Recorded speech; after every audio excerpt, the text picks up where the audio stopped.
Hi guys, this is Alea Jen and welcome back to my YouTube channel. So for today's video, paano nga ba tayo pumunta ng Kimberly Lunch? Ayan.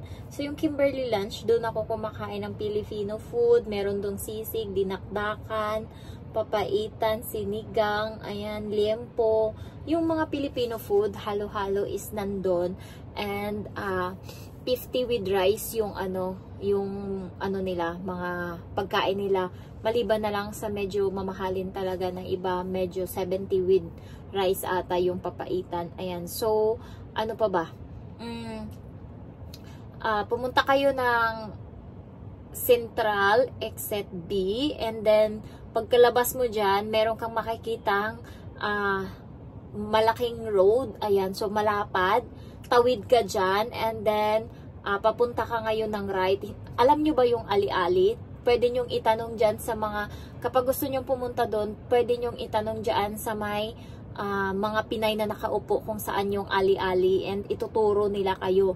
So, doon siya sa ali-ali nakalocate, and then, pag nakita nyo yung DS Grocery doon sa ali-ali na kanto, dire-diretsuhin mo lang. Pwede nyong itanong sa mga Pinay, DS Grocery.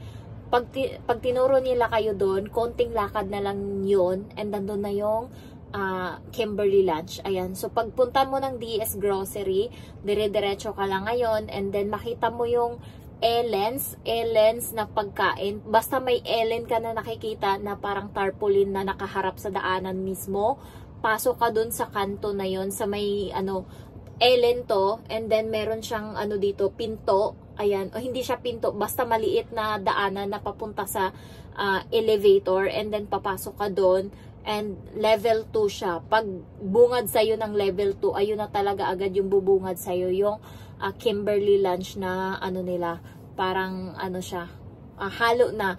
Kapag umorder ka ng pagkain, libre doon yung video, okay. Basta kung bumili ka ng drinks doon, ng para siyang bar, pero exclusive lang siya sa mga Pilipino, and yung iba is mga customer nila na mga Chinese. Ayan, hindi sila nagpapapasok ng mga Indiano, ganon, hindi. Maliban na lang kapag customer talaga nila na solid, pero yung mga talaga hindi sila nagpapapasok kasi ayaw nila ng gulo. Kasi mostly ng mga nandoon is mga Pinay na mga nagiinom, or mga Pilipino na may jowa na Pinay, ganon. So, ganon yung setup doon, and marami naman siyang table, and ayan, pwede ka mag-video okay dyan, uminom, and wala, basta happy lang.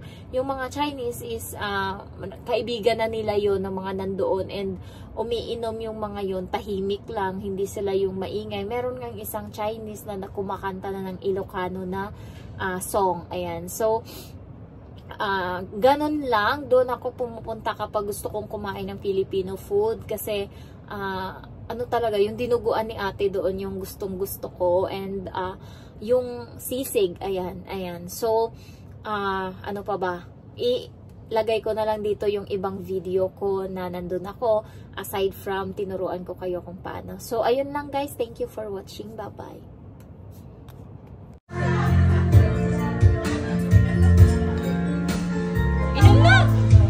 Inom na!